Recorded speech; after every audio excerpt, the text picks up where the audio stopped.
Well, I'm going to be on a panel a little bit later today, just answering questions. Who knows what the questions are going to be, but hopefully giving some guidance and a little bit of expertise.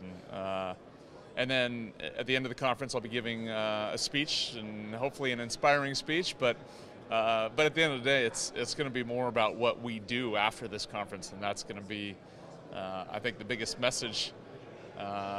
This conference is great, and there's going to be a lot of good things, a lot of good information, and I think a lot of lessons learned, but it's going to be more important what we do after this conference than it is anything. Well, I think a lot of times people look to the rules a lot, and to be honest, I don't think the rules are the issue. I think it's more about the interpretation of the rules.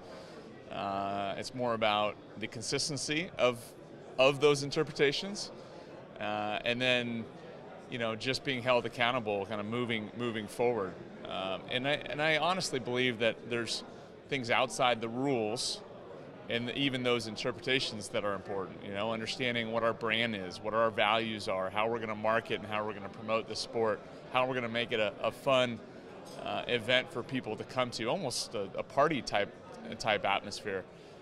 That's what's attracting. You'd be surprised how many people actually come to events, sporting events, especially even in America, not for the game itself, but for the attraction of the sport. And we need to kind of start to get into those areas a little bit more.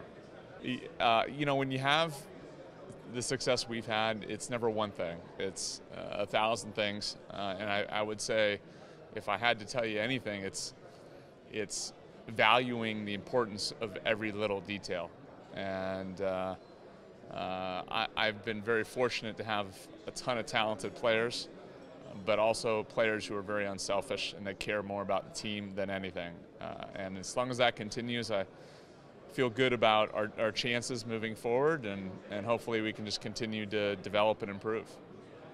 What is your favorite moment in the history of water polo that gives you actually goosebumps?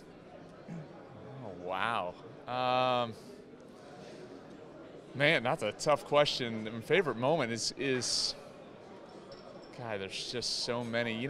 It's tiny little moments. When you're a part of it, there's nothing greater than being a part of a team.